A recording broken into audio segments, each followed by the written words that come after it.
Welcome back, TCS viewers. It's Chris Niccolls here for our first video of 2013, and we are going to look at today the Sony RX1, a very exciting camera because this really is the world's smallest full-frame digital camera on the market. Truly impressive that they have a 35mm film size sensor buried in this almost pocket-sized camera. But it's a quirky camera, so we're going to take you through it and see, does it really have this amazing image quality? I mean, everybody's saying it's a Sony A99 with a fixed lens, but Sony says that this new Zeiss 35mm f2 is specifically designed for this sensor and that it promises incredible image quality.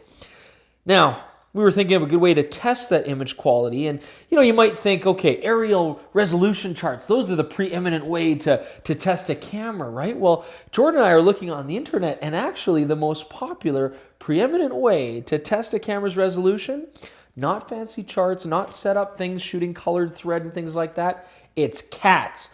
Honestly, you look on the internet, everybody tests cameras with cats. So we're here to shoot my cats with the Sony RX1. All right, now we gotta talk about the handling because that's one of the coolest things about this camera. Now, of course, absolutely tiny for a full frame camera, but it's got a great comfortable feel and a real quality feel. It's a nice weight, nice feel, and it better feel quality because at this price point, man, you're gonna wanna expect them to put a lot of good stuff in here. I'm gonna talk more about price point in a bit. Still, very logical. If you've used an RX100 or a Sony A99, you're going to be very familiar with this camera, but anybody could pick it up and use it very comfortably. Here's the stuff we like. I mean, threaded cable release, always a winner. That's always nice. That's a nice touch. We really love the lens. Listen to this. You can hear this here. Those aperture rings. It's very reminiscent of an old classic camera with aperture ring on there. Beautiful. The manual focus ring, dampened, really nice. That's going to be great for focusing manually in video as well. The focus limiter control here, it's kind of in a place that makes sense, but it's also maybe a little bit too easy to turn. You got to be careful with that one. Just watch it there. Battery door is pretty standard, pretty small battery though, and you're not going to get great battery life on this camera. It's also a little bit close to the tripod thread, so you can't use a quick release plate easily. But when you think about it, we don't have space to really put anything anywhere. No space for rotating screen mechanism. That would have been nice, but overall, the camera handles beautifully. Here's something we don't like about the camera. They're back to dedicated USB charging of the battery, which means you got to plug the camera in and charge it in camera. An external charger is still a preferred choice for me because I want to be able to charge a battery while I'm using this camera. Put one battery on charge, go out for the day with this. Well, you can't do that with a dedicated charger, so you might have to buy that separately. And as we're going to talk about, even at this price point, Sony's making you buy a lot of stuff separately. All right, so let's get to testing our camera resolution on cats. Here we are. Now, I do like the image stabilization. I'm shooting 400 ISO f2 here, and I'm getting 40th of a second, and yet we are getting very nice stable shots. You gotta remember, this is at f2, and look at that resolution. I mean, it's beautiful detail. So very, very impressive. Now, I'm gonna raise my ISO up here nice and quick. I've just got it set to my custom button. Let's go to 1000 ISO, and let's stop this aperture down to about f4 and see what we get as soon as my cat cooperates. You come here. Ponyo. Oh. Wow, okay, I managed to get one there. And let's take a look there. Now, again, this is at f5.6, and man, that detail is beautiful. At 1000 ISO, and that's what we'd expect. We know that this sensor is great in low light. The full frame is giving us good range too, and it is sharp, man. We got lots of detail. But that focusing speed, man. Come on. The other problem I'm finding too is in a shot like this where we're shooting really close, I'm always skirting that 0.3 meter limit. So I'll find sometimes I go too close and then I got to remember, oh yeah, switch this into the macro mode to get those close-up shots. Now, you want to get a little bit further back, you're going to have to remember to go back out of that. Still, when it hits really, really sharply. One thing we do have to talk about though, price on the Sony RX1. This camera is $3,000 Canadian, which I know is steep, but there's nothing like this on the market. It's a very neat camera for now, but if you compare it with something like the Sony A99, its big brother, for just a little bit more money, you're getting electronic viewfinder, weather sealing, fast frame rates and focus, interchangeable lenses. You're getting a lot more. In here, we've already talked about the fact that you don't get a really nice charger, but you know what you do get for $3,000?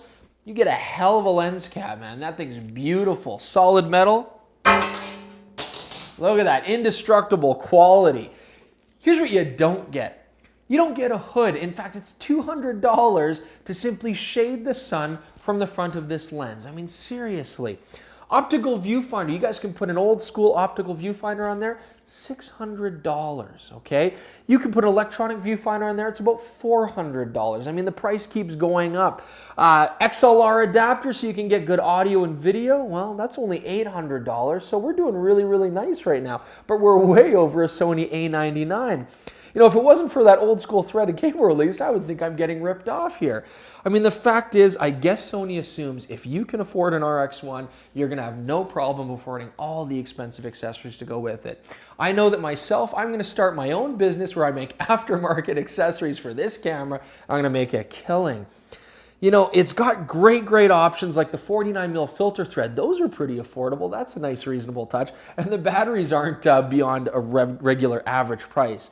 But you know, the RX1, you are paying for that uniqueness. You are paying to have the first tiny full-frame camera on the market.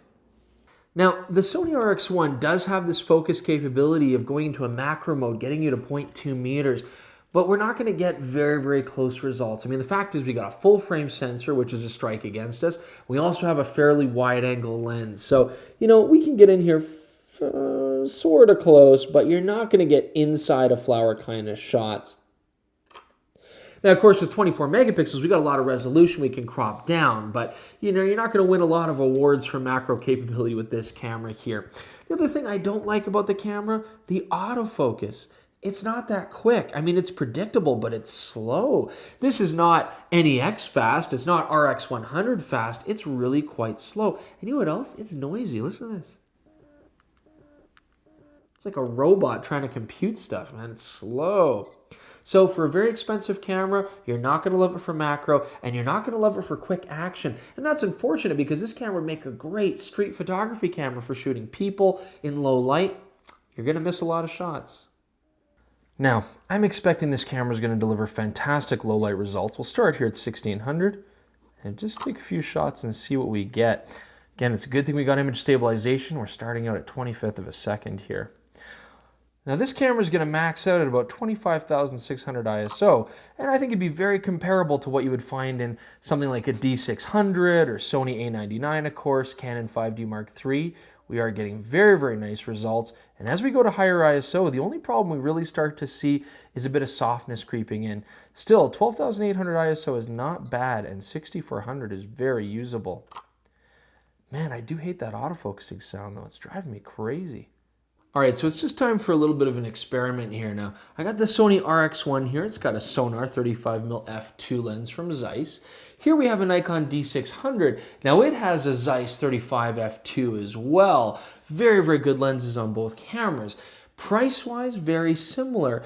This is going to come to about $3,100, but we're getting a hood. If we were to throw the hood on here, this would actually be more expensive. But take a look at these two shots. And again, we're just having fun here and seeing both incredibly good cameras. But when you look at the shots on the Sony compared to the D600 with a similar lens, I would say that the Sony just has a little bit more contrast. They're very good. They're very sharp. Certainly very comparable. But Sony did a great job of mating this lens specifically to this sensor. In fact, the Sony RX1 takes noticeably better photos than any other camera with a similar sensor that we've tested it against. It is noticeably sharper and more contrasty. Now, a big part of that could be the specific Sonar lens. It's very well designed for this sensor. But it also could be the fact that there's no mirror box, and much like a Leica rangefinder, you get benefits getting rid of that extra space. Whatever the reason, the RX1 takes stunning photographs. Now, when it comes to video on the RX1, it's nice. You know, there's not much to say about it here. 24 frames per second, 60i, 60p, you got your standard frame rates. You don't get any audio control in camera though, so if you are gonna use this for cinema, you're gonna wanna have that XLR adapter. If you had an A99 as well, you would probably have that. That would make a lot of sense. But you're still limited by the 35mm lens. That's all you get. Great video with that lens, but that is all you get. I could see someone using this as a B camera, getting different angles, but you're probably not going to rely on this as your main video camera. So we've taken the RX1, we have put it up against the most popular image quality test in the world, which is the common house cat, and of course has delivered exceptionally good, high quality results. And yeah, you know, I know a lot of people out there are going to jump on the price point. You're going to say, no way, I'd pay $3,000 for this thing. What a waste of money, blah, blah, blah. And certainly, as you've seen, a full SLR kit can certainly be bought for a very similar price point and deliver very, very similar results. But you got to remember, it's about size and it's about usage. This is a full frame SLR quality camera that you can take anywhere, that you can have in your pocket. I love the RX100. It gets us very close to having an APS-C size camera in our pocket. Well, this is not much bigger and it's really pushing that envelope. We are going to see other cameras come out, I'm sure, that'll have sensors like this, and then this is not going to seem so special. And there are some quirks I don't like about it. The autofocusing speed's a big letdown, unfortunately, and the noise it makes drives me crazy. But the camera handles well, it takes stunningly good photographs, it is very nice to handle and very small. And although you only get one lens, it is a fantastic lens. So, Sony RX1, buy it because you need this kind of camera and you will be happy with it. If you want to spend $3,000 somewhere else though, you do have a lot of choices.